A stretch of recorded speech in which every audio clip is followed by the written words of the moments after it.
The 80s was a big time for music. There's a bunch. Hello, my name is Ezekiel Barraza, and today I'm going to be telling you all about the Smiths. The 80s was a big time for music. There's a bunch of music boom.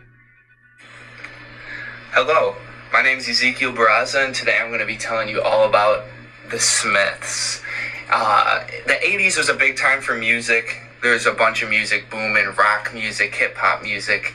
And one group to come out of the UK at this time was the Smiths. And the Smiths were a very unique group of young individuals with different goals, different mindsets on music, which really created an interesting sound. The Smiths, for me, they were the first band that I personally listened to. These are the four founding members right here. First band that I listened to, and it was something that both my parents listened to and people around me listened to, other family members. And it's been a group that's always been there for me, been a group that I've always been able to listen to and find comfort in. And it was a group that I became really interested in over time. And I really wanted to learn about their rise to fame, their impact, and just how the name of the Smiths has stayed over the course of time. In 1982, the members came together and founded the band. How they grew, how they became a household name, and then how even after the band broke up, they still have a lasting impact today that we can see.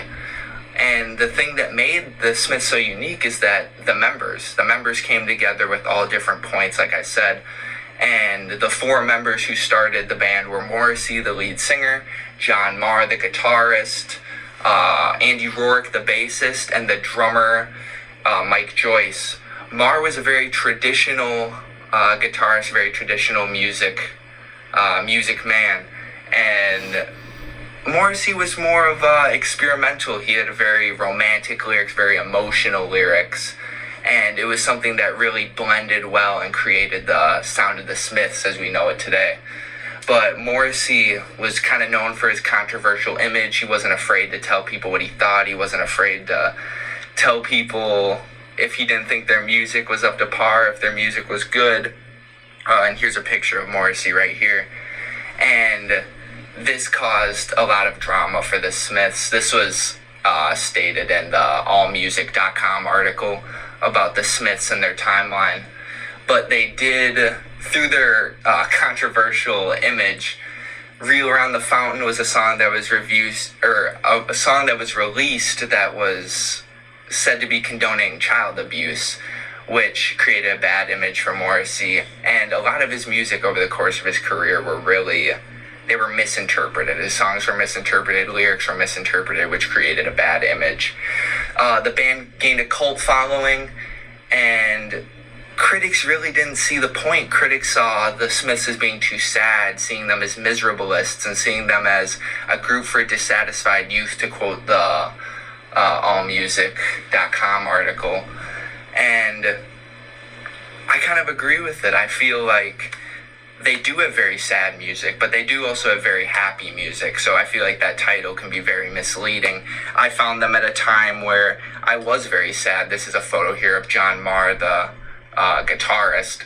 And I found them at a very sad time, and they did help me through it, but I've also listened to them at very happy times in my life. So I don't know if it's completely an accurate description, but through the controversy, they had huge success. They had a large success through their 5 studio albums that they released together.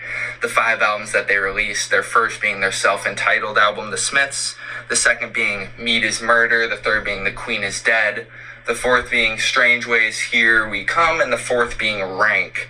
From the transition of the first to second album, it was very interesting. Morrissey moved more away from his personal problems and his personal life into talking about more political problems that he had, that he invested personally in, like vegetarianism and veganism, which he encouraged a lot. He didn't see the consumption of meat. He saw the whole band were vegetarian or vegan, and Morrissey wouldn't allow meat to be brought around the band or be served to the band. The Boy with the Thorn in His Side was the big song that launched the Smiths onto the US charts as well as the UK charts. And after this, they needed more hands on deck, so they picked up Craig Gannon, another guitarist, another way to spice up the band, make sure that there's new sound, new movement, new flow, new ideas coming in. They wanted to stay fresh, they wanted to stay new. But with the release of the single Panic, they gained a lot of controversy. They saw a lot of things going downhill for the Smiths. Marr was in a very serious car accident. Gannon was fired. Rourke had a very heavy heroin addiction. But at the end of the day, Marr and Gannon both returned to the Smiths to be full members. Marr and Morrissey also did have they had their own problems. They had their own beef. There was controversy because Marr would want to go work with different groups and Morrissey wanted him to stay. Morrissey didn't want that talent going to other groups. And when their final album Rank was released, Joyce and Rourke actually sued Marr and Morrissey for not receiving proper compensation, which they won that case, which is kind of the final nail in the coffin for the Smiths, who broke apart in 1987. But the thing is that even though the band broke up, they only had 5 albums. They weren't together for a very long time. They had a very strong, lasting impact. To quote Thomas Hartworth from the Guardian article, there's this perception that you've got to be furiously depressed when you listen to the Smiths. And many people believe this. Many people believe that it's only a band that you listen to when you're sad. It's completely false. Other people like Leocardo said it's a printout of my internal monologue, which is the same way I felt. I felt like I could relate to these people. I could relate to Morrissey and what he's singing about. Me personally, The Queen is Dead, that was the first album that I found, first album I related to. And my favorite work, Hatful of Hollow, was a collection of different songs that were released from different albums, and it really came together to show the full strength, the full variety of what the Smiths can release as a group. And I plan to listen to this group until I'm way into my later years. It's a group that I think is always going to be with me through them coming together and kind of a who knows what's going to happen scenario, a bunch of young guys starting a band together to become one of the strongest, most successful bands that came out of the 80s. And they really just stuck around. Their music stuck around. Their music has continued to impact me, continued to impact people around the world.